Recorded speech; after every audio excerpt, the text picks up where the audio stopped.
Hi everyone, my name is Ksenia, and today I want to make a video that I wanted to make since the very beginning of my channel, and I kept delaying it for some reason, but today I want to finally make it. So I want to discuss the works of Salinger. I want to discuss many criticisms that Salinger's works get nowadays. I feel very, very passionate about Salinger, about his works, and each time I see yet another negative review of his novels, I get very frustrated with myself for not making this video for so many years. And I think now is the time, and I know that this YouTube channel is super small and that I won't be able to share the opinions that I have with many people, but I feel like even if, I don't know, 50 people watch it, it's still something, and at least I will be at peace with myself for having spoken about it. So the video might get long, I'm not sure yet, but just in case, I will include timestamps in the description for different parts of the video. And I want to start with, I guess, my personal story with Salinger. I've read The Catcher in the Rye first when I was 14, which was, I think, the very good age to read this book, because I related to Holden so much, because we were both teenagers. And I could really understand his frustration with the world, with himself, his inability to grow up and be a part of the society. So that spoke to me so much, and for many years after, working from home as always. So for many years after, when I was discussing Salinger with someone, or when I was reading his somebody's negative review of the story, I was thinking that's probably because they read it at 25 and I read it at 14, and that's why I related to the main character, and they didn't. Yeah, so I thought you should be a teenager to really appreciate the book and to love it. But as years went by and as I thought about the story more and more, I realized that it's not true at all, and I'm here for you to tell you why it's not at all like that. A little bit about Salinger as a writer. I don't want to go into his biography at all, just because I don't think it's necessary. I don't think it contributes anything to the story of The Catcher in the Rye. And also because Salinger himself, he was very clear about not giving any interviews, not sharing his personal life, and about him as a person being different from his creations. So yeah, I want to respect that, I guess. And I think that nowadays, in our modern society, it's not the best approach. I feel like we really need own voices. We need people, writers and creators, sharing their works about something they've personally lived through. But with Salinger, I feel like it's yeah, I don't feel like it's important to his stories, at least to The Catcher in the Rye.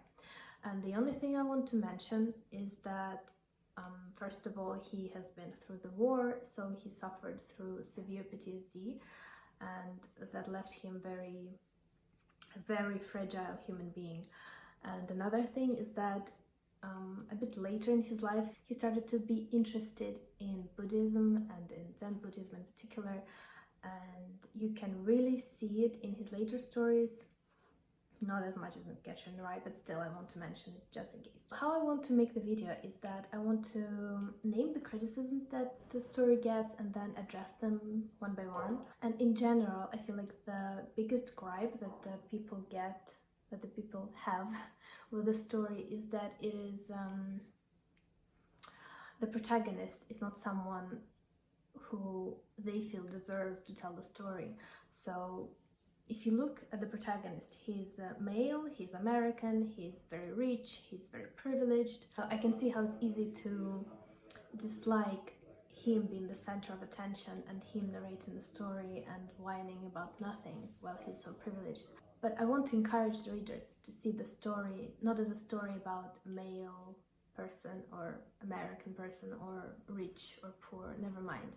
I just want them to kind of see the protagonist as a human being, stripped of all the labels, and just see Holden Caulfield as a person, a human being. And then maybe if you come to the story with this knowledge, with this thinking, then it's easy to see the underlying themes and not get distracted by his privilegedness. And I think if you take a look at the story and the protagonist from this perspective, you will see him as a very lost soul and a very sad person who doesn't understand how to live in this world, who is very afraid of the changes around himself and the changes in himself. He's becoming a grown-up and he hates grown-ups. He hates the rules that grown-ups created, and he hates that he himself has to now live in this world. And he doesn't know how to fit in, he doesn't know if he wants to fit in, and I feel like this shows how tragic he is and how misunderstood he is. So another criticism with this book is that Holden Caulfield whines all the time.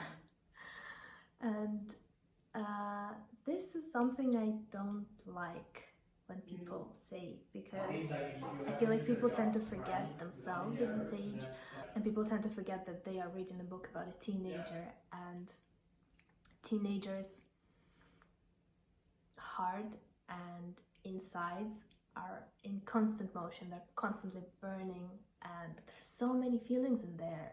I feel like when people grow up, they forget that. And it's so easy to say that the teenager is whining. They have so many emotions, and most of the time they don't know how to cope with them. So I don't think that Holden Caulfield is whining in this novel. I feel like he's just trying to express what's happening in his head and his heart, and he just doesn't know how to express it. And Salinger does a tremendous job showing us the voice of the teenager. And I think that you can also say the same thing about Harry Potter in the 5th book. Many people say that Harry whines, but Harry has been through like a horrible trauma, and it's normal that he has feelings and that he doesn't know how to express them. And the same with Holden Caulfield. He clearly has a trauma. He has lost his brother who he loved so much, and he doesn't know how to process it because his parents don't know how to process it. So he has this grief inside, burning inside him, and I'm very sad that people see it as whining, because that's just him trying to express his emotions. The next criticism is that Holden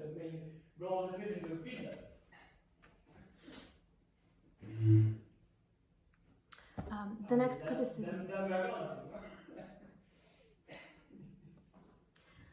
criticism is that Holden can be very judgmental, and this, yes, I agree. I agree very much, and I feel like I related to Holden so much when I was reading, because when I was a teenager I was horribly judgmental, and this is something I still struggle with, and I still have to work on myself to be less judgmental. So I see this flow in myself, and now as I reread, I think I read The Catcher in the Rye a year ago, and I saw the same flaw in Holden Caulfield so clearly. But I feel like in the story it's never shown as a good thing. It's never something that the author applauds, and you can see him suffering for it. You can see him wanting to be close to people but judging them, and then becoming more distant from them, and then him ending up being very, very lonely and suffering from the loneliness. And then of course my favorite thing to talk about when talking about male authors in the 50s is sexism. So yeah, one of the criticisms is that every girl he meets, he says that she's either ugly or she's stupid. And yeah, that's part of him being judgmental, for sure. I think it's some sort of reaction, because girls girls reject him, and instead of saying that it hurts him, he kind of closes up and he says that I didn't even want that, that's just, they're silly, it was me who rejected them. And I feel like something like that is, you can see it in the young men in our generation as well. It's not just something in the 50s. But I will say that I definitely disagree with Holden being sexist, just because there was a girl called Jane who he had a very meaningful relationship with, and it wasn't romantic or anything, it was friendship with a hint of romance, with a hint of deeper feelings, but it was very meaningful and very important to him, and he doesn't see her as just a pretty girl. He sees her as a complex human being who had thoughts of her own, opinions of her own, and who was very special to him. And you can see that he's capable of feeling deeper emotions, and he's capable of appreciating girls for being human beings, you know, not just as pretty things. So I think that with what he's saying and how he acts, it's very easy to point at him and say he's sexist. But if you dig a little bit deeper, I think it's clear that it's just this front that he puts in front of him. So yeah, overall, I feel like The Catcher in the Rye has lots of themes that are universal to the experience of any human regarding the race, the gender, what else, rich, poor, it doesn't matter. He's just a person, it doesn't really matter, and Holden is a person who is afraid of growing up, who wants to be frozen in time. Plus there is a repressed trauma from the death of his brother, there's the feeling that he's not good enough for his parents.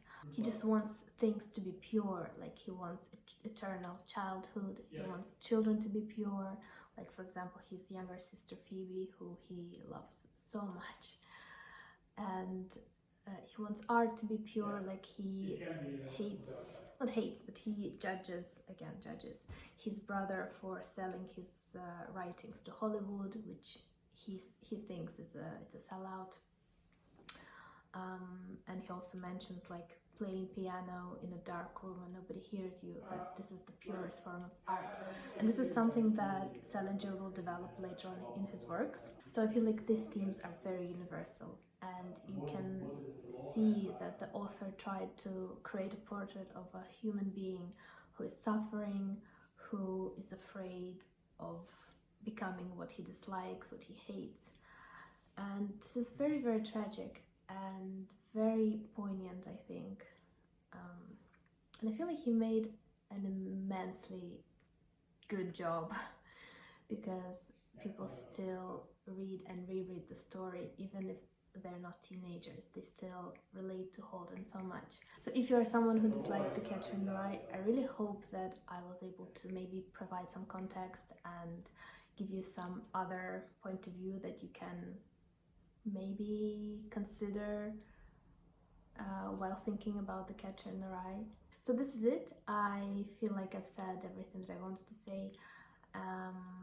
Please let me know in the comments what you think about The Catcher in the Rye. Love it, hate it, don't care.